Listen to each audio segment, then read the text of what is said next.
Welcome to Jyotiba Phule online classes. For more updates, please subscribe the channel and press the bell icon. Students, मैं अवनीश आप फिर से आपके सामने हाजिर हूँ लेकर नई प्रश्नावली जिसका नाम है समरूपता और इंग्लिश में इसको बोलते हैं सिमिलरिटी।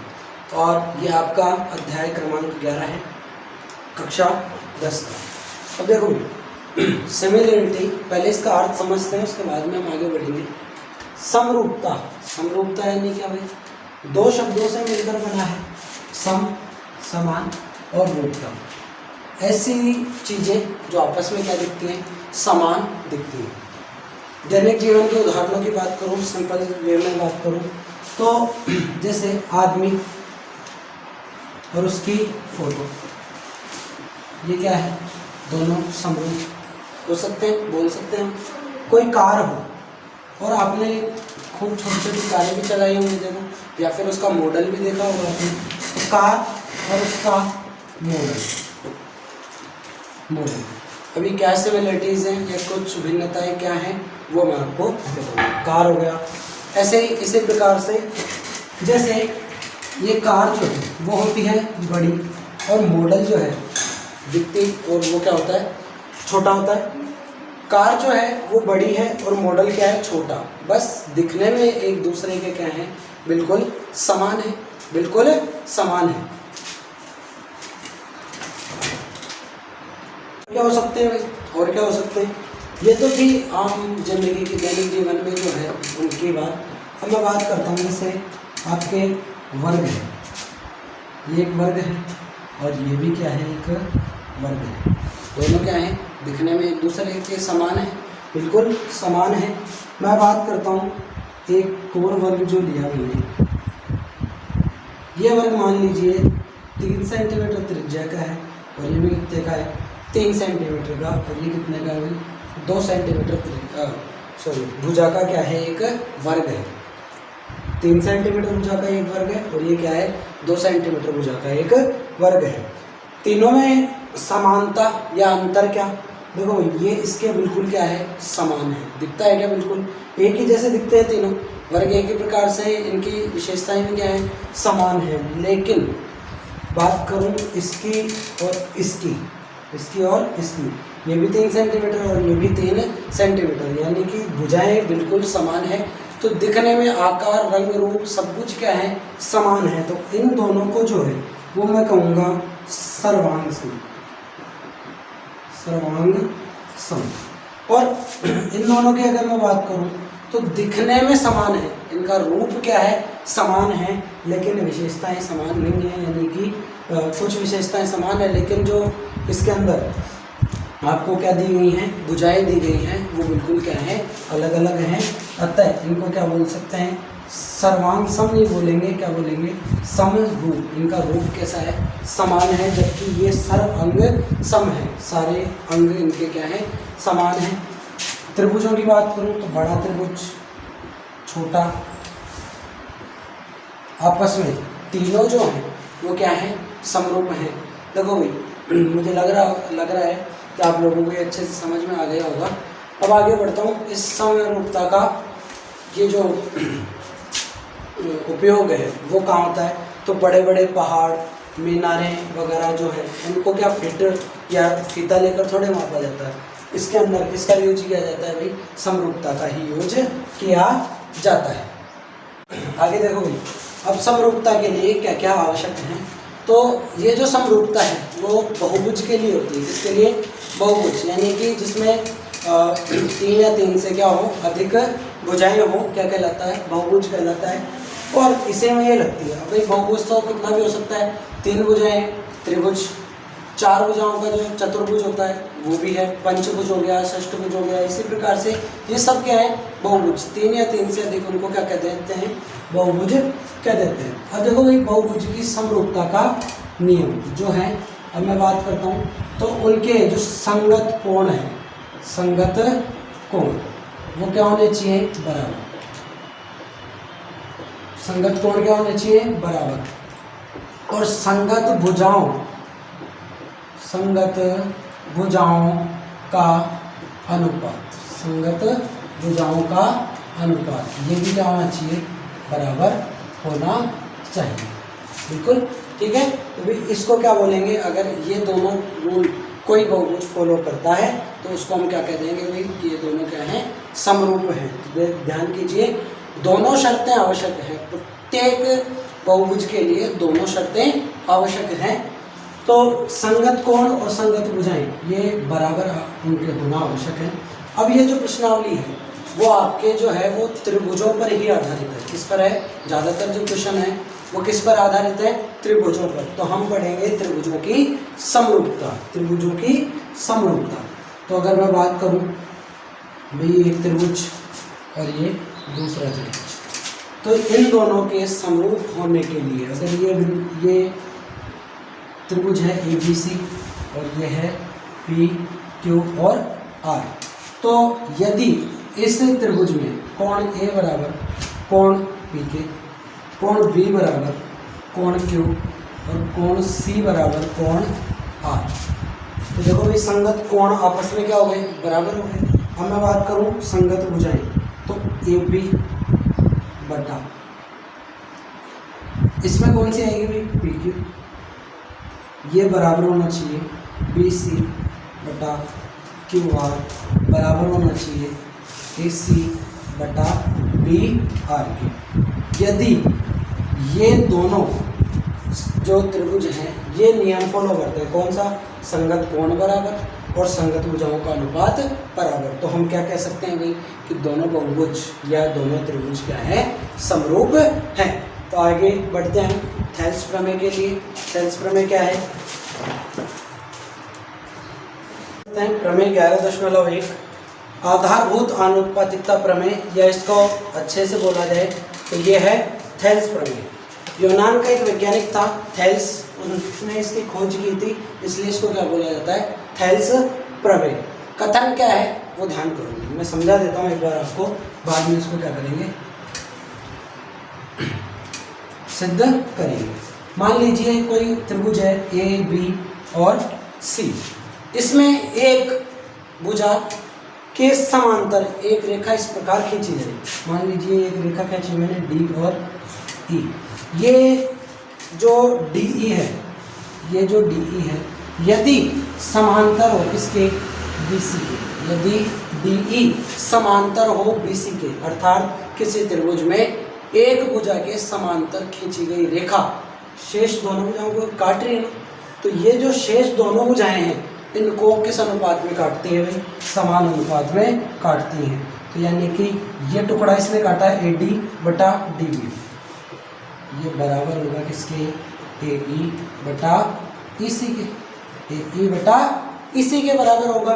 तो ये था आधारभूत आनुपातिकता प्रमेय का क्या कथन, क्या था कि यदि किसी त्रिभुज में कोई रेखा किसी एक रेखा के समांतर खींची जाए जो शेष दोनों भुजाओं को भी क्या करे, प्रतिच्छेद करे, तो ये जो रेखा है वो इस जो शेष दोनों भुजाएं हैं उनको समान अनुपात में बांटती है। तो आइए इसका हम कथन का इसको सिद्ध करते हैं।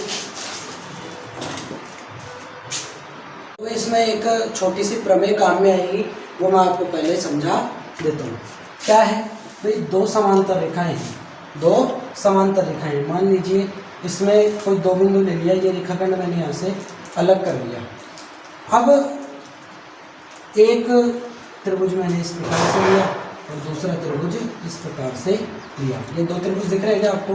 अगर मैं इसकी बात करूँ A B C और D, तो A B C और A D C ये दो त्रिभुज है मेरे पास में।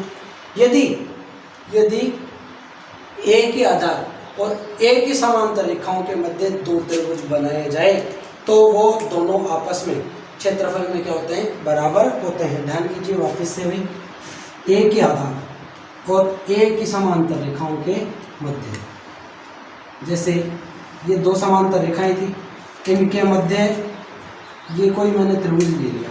अब कोई दूसरा त्रिभुज यहाँ से लिया मैंने, तो ये त्रिभुज देखो इसका आधार सेम है दोनों का, और दोनों एक ही किसके मध्य बनी है, समांतर रेखाओं के मध्य बनी है, तो दोनों त्रिभुजों का जो क्षेत्रफल है वो क्या होगा, समान होगा। थेल्स प्रमेय की ओर। वही क्या है कथन, तो देखो मान लीजिए एक त्रिभुज है, ये क्या है, एक त्रिभुज, नाम क्या है इसका, ए बी और सी। ये कोई रेखा है जिसका नाम है डी और ई। ये इसको क्या करता है, ये इसको क्या करता है भाई, ये इसके समांतर है, दिया है क्या क्या दिया है, क्या क्या दिया है भाई, ये एक त्रिभुज है और इसमें डी ई समांतर है किसके, बी सी। डी ई समांतर है किसके, बी सी के। सिद्ध क्या करना है, सिद्ध करना है,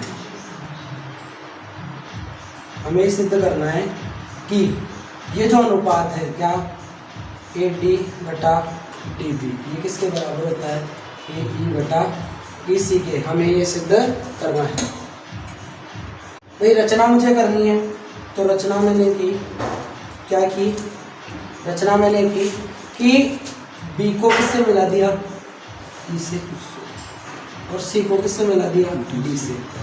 ई से इस पर एक लंब डाला और डी से इस पर एक क्या डाला, लंब डाला। अभी मैं आपको थोड़ा मिटा मिटा के समझा दूंगा। तो क्या किया भाई, बी को किससे, ई से, और सी को डी से मिलाया और थोड़ा सा यहाँ आ जाएगा, या फिर मैं यहाँ लिख देता हूँ,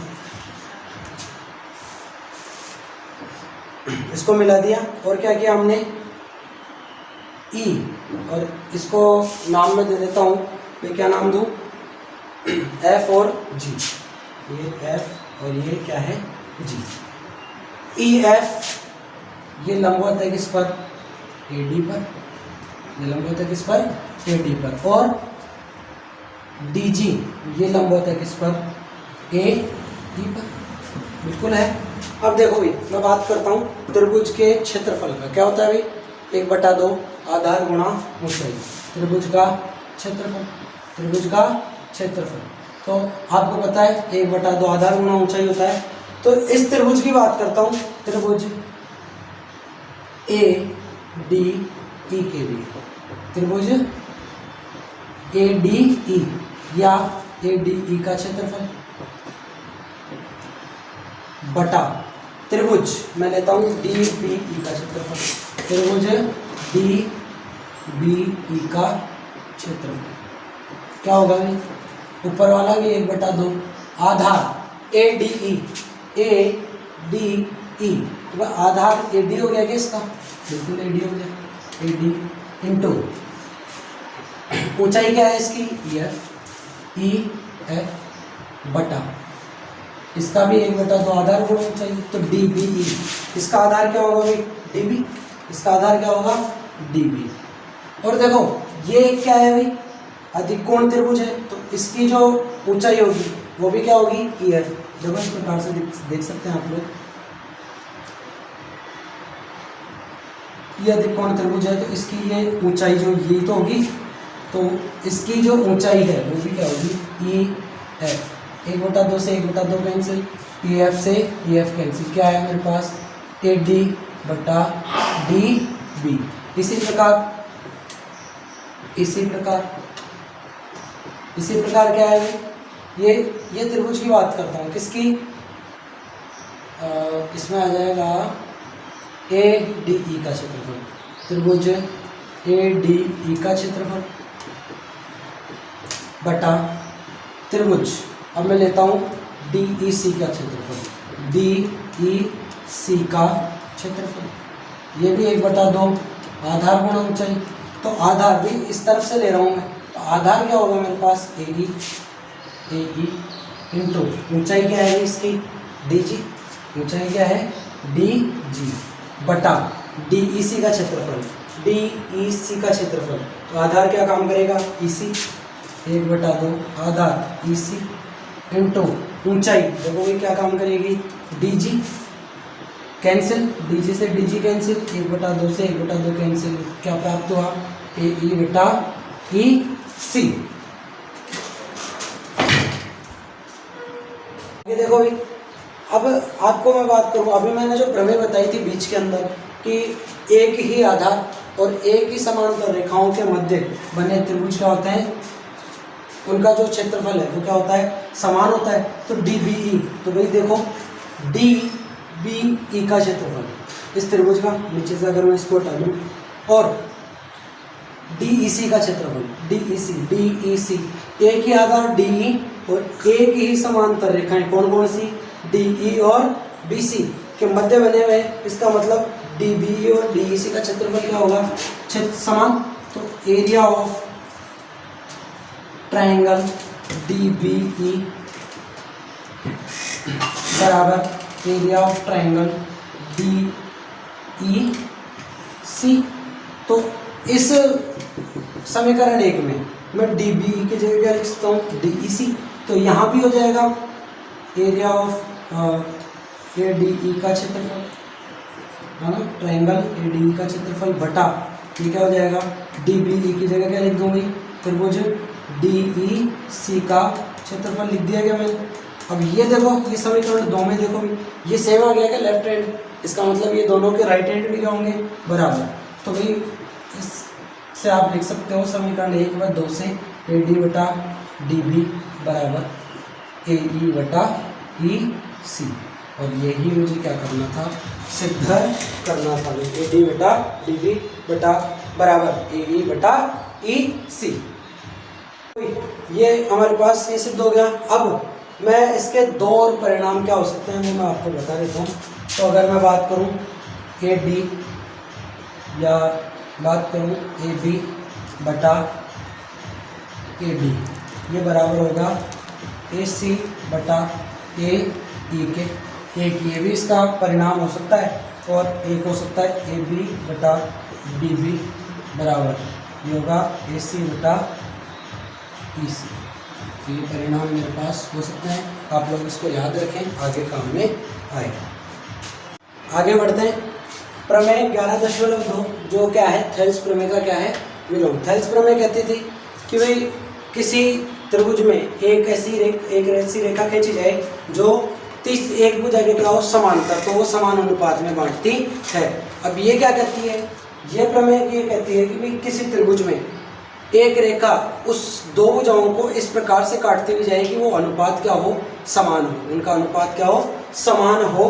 तो यह जो है रेखा जो है वो काटने वाली जो है वो उस तीसरी भुजा के क्या होती है, समांतर होती है। तो ये हमें सिद्ध करना है। तो देखो ये कैसे करेंगे, माना ये एक त्रिभुज है, इसका नाम है ए बी और सी, और जो इसने दिया था, क्या दिया था भाई, कि डी और ई बिंदु इस प्रकार से हैं, ये जो रेखा है डी ई वो बी सी के क्या है, समांतर है, सॉरी डी ई और बी सी इस प्रकार हैं कि ये डी ई इसको क्या करती है, समान अनुपात में बांटती है। यानी कि दिया क्या है मेरे पास, दिया है, क्या दिया है भी, कि ए डी बटा डी बी ये किसके बराबर है, ए ई बटा ई सी के बराबर है, ए ई बटा ई सी के बराबर है।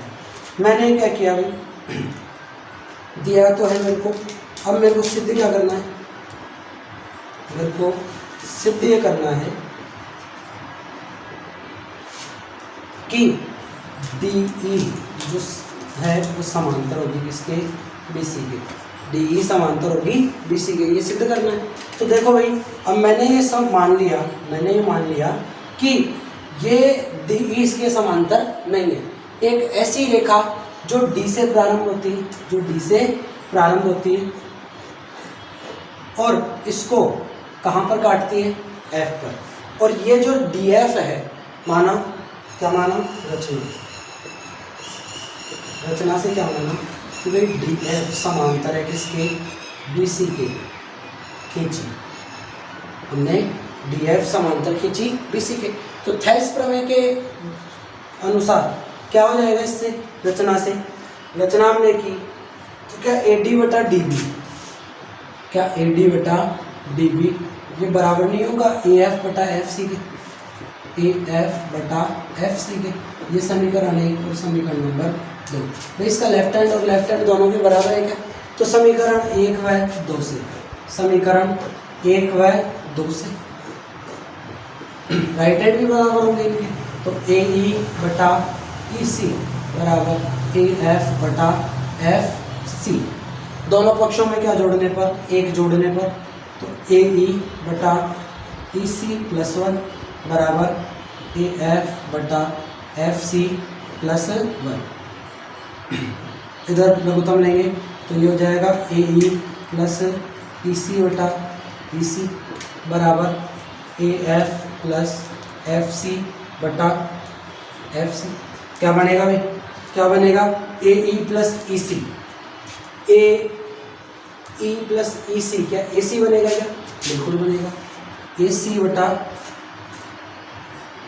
ई सी बराबर A F plus F C, A F plus F C, ये भी क्या बनेगा?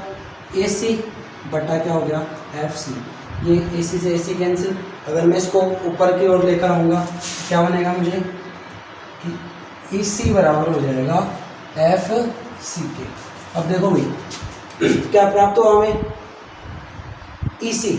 ये जो ई सी है वो एफ सी के बराबर है। अब देखो हमें तो ये लग रहा है कि भाई बराबर नहीं है, लेकिन इन सब के मानने से ये क्या आया कि ई सी और एफ सी क्या है? बराबर है। तो इसका मतलब ये तभी संभव हो सकता है जब एफ क्या हो? ई के संपाती, दोनों एक दूसरे के ऊपर ही स्थित हो। और एक दूसरे के ऊपर स्थित होंगे यानी कि ई और एफ कोई अलग अलग बिंदु नहीं है, एक ही बिंदु है। अर्थात वो जो डी एफ हमने कहा चिति समांतर, वो एक्चुअली डी एफ नहीं होकर क्या है? डी ई ही है। तो अर्थात ये क्या हो गया? इसमें इति सिद्धम। आप लोगों को जो मैंने अभी बोला वो इसको अंदर कथन के रूप में लिखकर आना है। क्या कि भाई ई सी और एफ सी दोनों बराबर आ गए, अर्थात ये अलग अलग बिंदु नहीं है, एक ही बिंदु है। अर्थात डी ई और बी सी ये क्या है? समांतर है। इस प्रमेय पर आधारित एक क्वेश्चन देख लेते हैं। क्या है भाई? हमें दिया गया है एक त्रिभुज है जिसमें एक रेखा डी ई समांतर है किसके? बी सी के। अर्थात ये एक त्रिभुज है ए बी और सी, ये एक रेखा है डी ई, ये समांतर है किसके? बी सी के। और हमें दिया गया है कि ए डी बराबर 6, डी बी बराबर 9, ए ई बराबर 8, तो ए सी का मान ज्ञात करना है। ये कितनी दी हुई? 6, ये कितनी दी हुई है? 9, ये कितनी दी हुई है? 8। और पूछ रहा है कि ये ए सी का मान क्या है? माना इसका मान कितना है? x। थेल्स प्रमेय क्या कहती है? यदि किसी त्रिभुज में एक भुजा की समांतर रेखा खींची जाए तो वह शेष भुजाओं को समान अनुपात में विभाजित करती है। थेल्स प्रमेय के अनुसार क्या आएगा भाई? ए डी बटा डी बी बराबर ए ई बटा ई सी। ए डी बटा डी बी, ए डी का मान कितना है? 6 बटा डी बी का मान कितना है? 9 बराबर ए ई का मान कितना है? 8 बटा ई सी। वज्र गुणा किया मैंने तो 6 इधर कर देता हूँ, 6 ई सी बराबर 9 इंटू 8, ई सी बराबर 9 इंटू 8 72 कर लो बेटा, ये 6 आ जाएगा इधर भाग में। तो 12 छिक्के कितने होते हैं? 72। ई सी का मान कितना आ गया? 72। मेरे को चाहिए कितना? क्या चाहिए? ए सी चाहिए भी। तो ये 12 सेंटीमीटर आ गया ई सी। तो पूरी कितनी हो जाएगी भाई? 12 तो ये 8, ये टोटल मिला के कितनी हो जाएगी? तो ए सी बराबर क्या हो गया? ए ई प्लस ई सी। ए का मान 8 प्लस ई सी का मान 12, कितना हो गया? 20 सेंटीमीटर। ये क्या हो गया? और कोई क्वेश्चंस में अगर आपको प्रॉब्लम हो तो आप हमें समस्या के तौर पर भेज सकते हैं। आगे बढ़ते हैं प्रमेय की ओर। आगे बढ़ते हैं प्रमेय 11.3। कथन क्या है? यदि कोई एक रेखा किसी त्रिभुज के एक आंतरिक कोण का समद्विभाजन करे तो वह रेखा उस कोण के सम्मुख भुजा को शेष त्रिभुज की जो दोनों शेष भुजाएं हैं उसके अनुपात में विभाजित करती है। कथन क्या है? चित्र के माध्यम से मैं आपको समझाता हूँ। मान लीजिए ये एक त्रिभुज है जिसका नाम है ए बी और सी। ए बी और सी। यदि कोई रेखा इसके एक कोण का क्या करे, समद्विभाजन करे। यदि कोई एक रेखा किसी त्रिभुज के आंतरिक कोण का समद्विभाजन करे, भाई मैंने क्या किया, एक रेखा खींच ली जो क्या कर रही है, इस कोण ए का क्या कर रही है, समद्विभाजन। अर्थात ये यदि कोण 1 है और ये कोण 2 है तो मेरे पास क्या आएगा, कोण 1 बराबर क्या आ जाएगा, कोण 2। 1 बराबर क्या आ जाएगा, कोण 2। ठीक है, या इसको मैं थोड़ा सा तिरछा और ले लेता हूँ, आगे तक बढ़ा देता हूँ। ठीक है, तो कोण 1 बराबर क्या है मेरे पास, कोण 2 है। ये दिया गया है भाई आंतरिक कोण का क्या कर रही है, समद्विभाजन। तो वह रेखा कौन सी, समद्विभाजक रेखा त्रिभुज के कोण का क्या, इस सम्मुख भुजा का, उस कोण की सम्मुख भुजा का विभाजन। किसने इसको किस विभाजन, किस अनुपात में काटा, BD अनुपात DC में। किसमें काटा, BD अनुपात DC में। ये जो अनुपात है वो किसके बराबर होगा, शेष भुजाओं के अनुपात। तो शेष भुजाएं कौन सी है भाई, इसको तो काट रही है, वो विभाजन कर रही है, तो शेष भुजाएं बची AB बटा ये कौन सी बची, AC। ये मेरे को सिद्ध करना है, सही है। अब सिद्ध करना है, उसके लिए क्या करना है भाई, रचनाएं करता हूँ। दिया हुआ क्या क्या है मेरे पास, 1 बराबर 2, कोण 1 बराबर क्या दिया हुआ है, कोण 2। इसको वो करने के लिए मैंने क्या किया, एक रेखा किसके समांतर खींची, AB के समांतर खींची, जो कहाँ से जाती है, या किसके नहीं, मैंने रचना क्या की, रचना के अंदर एक रेखा C से इस प्रकार खींची जो क्या हो, AD के क्या हो, समांतर, और BA को आगे बढ़ाने पर ये कहाँ जाके मिल रही है, इससे कहाँ जाके मिल रही है, बिंदु E पर। देख लेना भी थोड़ा सा, बिंदु E पर जाकर मिल रही है। ये कोण 3 और ये कोण क्या है, 4। ये कोण 3 है और ये कोण क्या है, 4। मैं लिख लेता हूँ, ये दिया है तो मैंने यहाँ लिख लिया, ठीक है, दिया है। ये क्या करना है, सिद्ध करना है। ये क्या करना है, सिद्ध करना है। रचनाएं बनी थी, रचना क्या की हुई, एक रेखा C से एक रेखा, क्या नाम है इसका, किसके समांतर खींची हुई, AD के समांतर खींची, AD के समांतर खींची, जो BA को आगे बढ़ाने पर, BA को आगे बढ़ाने पर कहाँ काटती है, कहाँ पर काटती है, E पर काटती है, प्रतिच्छेद करती है। तो इससे क्या प्राप्त होगा, इससे क्या क्या प्राप्त होगा वो देखना। तो ये क्या थेल्स प्रमेय लग सकती है कि इसमें, मैंने इसको अगर इसको मिटा दिया, मैं इसको साइड में से देखो आप, ये इसके समांतर है, तो ये समांतर है तो क्या अनुपात कौन सा, BA अनुपात AE, BA अनुपात AE, ये क्या बराबर होगा क्या, BD अनुपात DC की, BD अनुपात DC की। ये क्या हो गई, थेल्स प्रमेय, थेल्स प्रमेय या आधारभूत अनुपातिकता प्रमेय। ये आ गया मेरे पास, ठीक है। अब देखो भाई, वापस मैंने एक खींच दी, क्या 1 बराबर 2 है क्या, बिल्कुल है।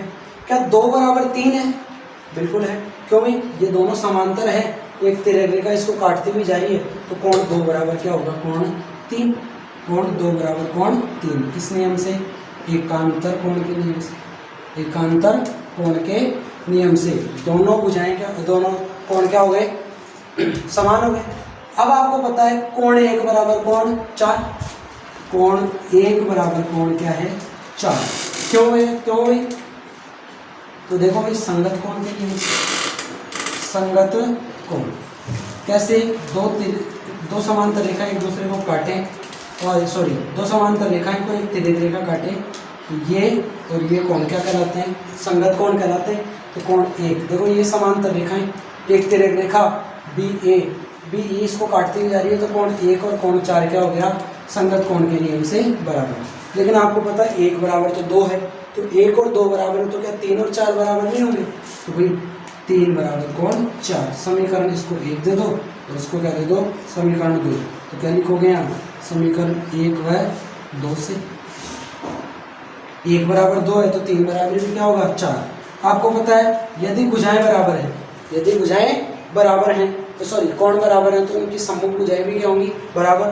तो 3 के सम्मुख भुजा कौन सी है भाई ए ई, तो ए ई बराबर 4 के सम्मुख कौन सी भुजा है ए सी, ये भी क्या होगी बराबर। इसको दे दो समीकरण नंबर 3, इसको क्या दे दो समीकरण नंबर 3।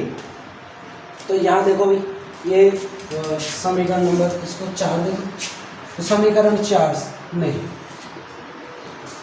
समीकरण 4 व 3 से क्या किया मैंने यहाँ जो ए था उसकी जगह क्या लिख दूँ ऐसे लिख दूँ क्या, तो ऐसे कैसे लिख रहा हूँ भाई बी ए बटा ए की जगह मुझे क्या लिख देना है ए सी, क्योंकि बराबर आया मेरे पास बराबर बी डी बटा डी सी, बी डी बटा डी सी। तो देखो यही मुझे सिद्ध करना था, क्या यही मुझे सिद्ध करना था। तो ये थी आपकी प्रमेय 11.3, प्रमेय आपकी 11.4 और ये है प्रमेय जो अभी जस्ट हमने पढ़ी उसका विलोम। क्या क्या था भाई उसमें ये दिया गया था कि भाई यदि कोई रेखा एक कोण का समद्विभाजन करे तो वह समभुज भुजा को शेष दोनों भुजाओं के अनुपात में काटती है। अब इसमें दिया क्या है, ये दिया है कि यदि कोई रेखा किसी त्रिभुज में, ये त्रिभुज है मान लो, कोई रेखा यदि इस त्रिभुज का ये समद्विभाजन है, इसका समद्विभाजन किस अनुपात में कर रही है ए बी सी और डी, यदि ये जो समद्विभाजन है इसका या विभाजन है बी डी बटा डी सी, ये बराबर है यदि ए बी बटा ए सी के, ये हमें दिया गया है। और अब हमें ये सिद्ध करना है कि यदि ये होता है तो ये कोण एक और कोण दो क्या होंगे बराबर होंगे, यानी कि इस प्रकार से खींची जाए कि वह उसकी सम्मुख भुजा को शेष दोनों भुजाओं के अनुपात में विभाजित करे, तो वह रेखा शीर्ष पर बने कोण को समद्विभाजन करती है। तो भी देखो कैसे करेंगे हम इसको, हम एक त्रिभुज बनाते हैं अभी की तरह एक त्रिभुज बनाते हैं, एक त्रिभुज बनाया जिसका नाम था ए बी और सी। दिया हुआ क्या है हमें कि यदि एक रेखा त्रिभुज के शीर्ष से इस प्रकार खींची जाए, एक शीर्ष है ए से इस प्रकार खींची जाए कि वह सम्मुख भुजा का विभाजन किस अनुपात में करे भाई, किस अनुपात में करे दिया है अभी समझाया था मैंने, किस अनुपात में कि बी डी बटा डी सी, ये जो अनुपात है वो शेष दोनों भुजाओं के अनुपात में है ए बी बटा ए सी, यह हमें दिया गया है। अगर ये इस अनुपात में करती है तो ये रेखा यदि ये कोण 1 है ये कोण 2 है तो हमें सिद्ध क्या करना है, सिद्ध करना है कि कोण 1 बराबर कोण 2। आप देख सकते हैं पूरा सिद्ध करना है, कोण 1 बराबर कोण 2। अब मैंने क्या किया भाई रचना क्या रचना की, यहाँ पर उत्पत्ति लिख के या हल वगैरह करके आप लिख सकते हैं। मैंने क्या किया, एक रेखा इस प्रकार खींची कि एक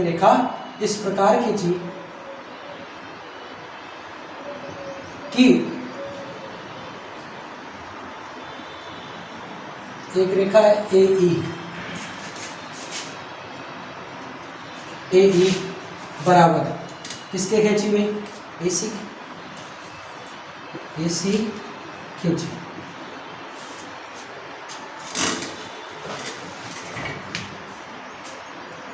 ए ई बराबर क्या खींची ए सी खींची।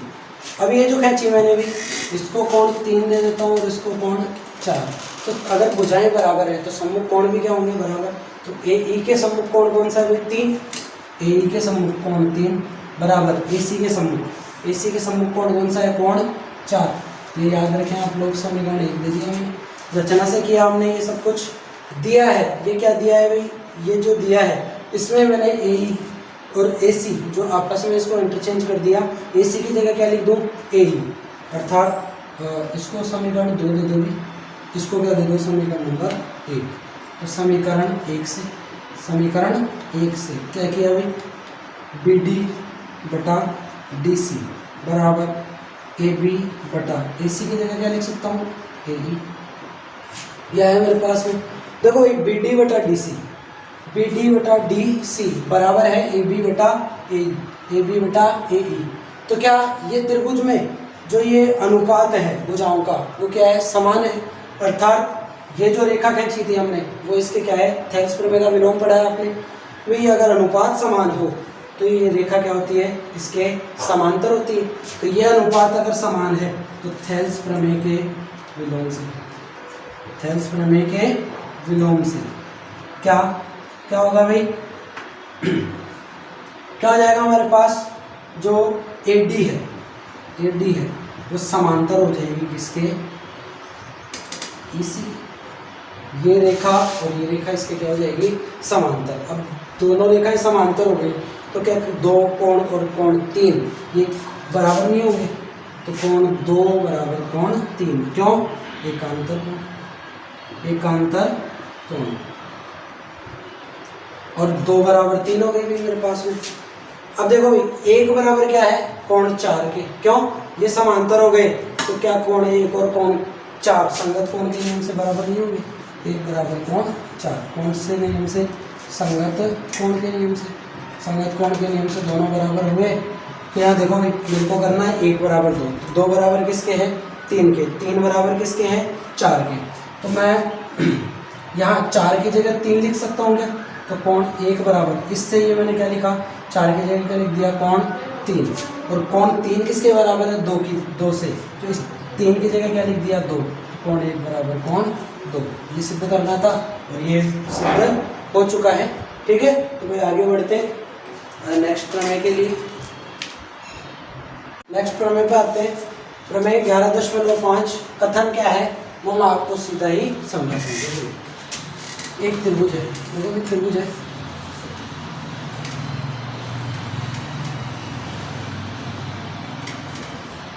थोड़ा सा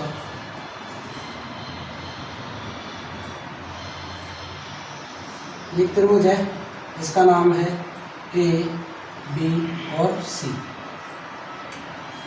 ए बी और सी। त्रिभुज की एक भुजा को आगे बढ़ाने पर, माना ये बी ए को क्या कर दिया मैंने, आगे बढ़ा दिया। एक भुजा को आगे बढ़ाने पर बनने वाले बहिष्कोण, ये बहिष्कोण है इसका का समद्विभाजक, इस बहिष्कोण का समद्विभाजक ये खींच दिया मैंने, उस कोण की सम्मुख भुजा का बाह्य विभाजन। ये कोण है, ये कोण, इसका बहिष्कोण है, इसका बहिष्कोण है, तो ये सम्मुख भुजा ये है, इसका बाह्य विभाजन भाई यहाँ पर तो नहीं काटेगा, आगे चलकर ही काटेगा। तो इसको अगर डॉटेड लाइन से मैं बताऊँ तो इसका बाह्य विभाजन, मान लो ये यहाँ जाके किस पर काटता है, इसको डी पर काटता है। बाह्य विभाजन किसके अनुपात में करें, त्रिभुज की शेष भुजाओं के अनुपात में करें। कौन सा था, ए बी बटा ए सी, या इसको ई नाम दे दूँ, ई नाम दे दूँ, तो मुझे क्या प्राप्त हुआ भाई, ये कोण 1 और कोण 2 दिया है। क्या क्या दिया है, कि कोण 1 बराबर कोण क्या है, कोण 2, क्योंकि ये समद्विभाजक था वो इस कोण का, ये समद्विभाजक था तो कोण 1 बराबर क्या हो गया, कोण 2। अब देखो भाई आगे और क्या करना है, मुझे सिद्ध करना है। क्या करना है, सिद्ध करना है। वो क्या करना है भाई, सिद्ध मुझे ये करना है कि यह जो समद्विभाजक इसका बाह्य विभाजन कर रहा है, किस अनुपात में कर रहा है, बी डी अनुपात सी डी। इसको भी अगर डॉटेड से बताऊँ तो बी डी अनुपात सी डी, ये किस अनुपात में कर रहा है भाई, त्रिभुज की शेष भुजाएं कौन सी बच गई, ए बी बटा ए सी। यह मुझे सिद्ध करना है। मैं इसमें रचना करता हूँ। रचना क्या करनी है मुझे, सी से ए डी के समांतर एक रेखा खींच दो, एफ मान लो इसको, सी एफ समांतर किसके भाई, ए डी, ए डी है ना। रचना क्या की मैंने, एक रेखा सी से प्रारंभ हो रही है, कहाँ तक जा रही है, एफ तक। जो किसके समांतर है, AD के समांतर है। अब देखो भाई AD के समांतर है तो क्या CF AD के समांतर है, तो मैं क्या लिख सकता हूँ क्या थेल्स प्रमेय से कि AB बटा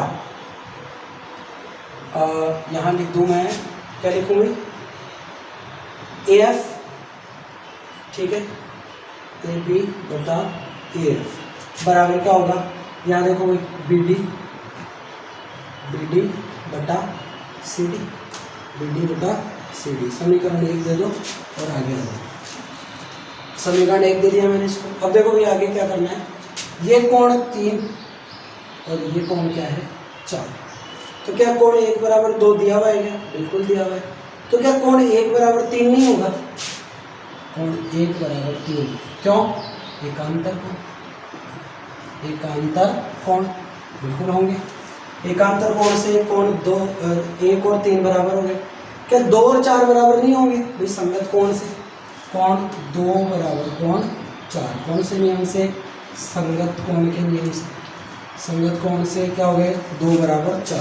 अब भाई 2 किसके बराबर है, यह मैं यहाँ करना है मुझे, ठीक है, 1 बराबर 2 है, तो इस 2 की जगह क्या लिख सकता हूँ 1, कोण 2 की जगह क्या लिख दिया 1 बराबर कोण 4, और यहाँ देखो ये भी 1 और ये भी 1 3 के बराबर और 1 4 के भी बराबर, तो क्या कोण 3 बराबर कोण 4 नहीं होगा, बिल्कुल होगा।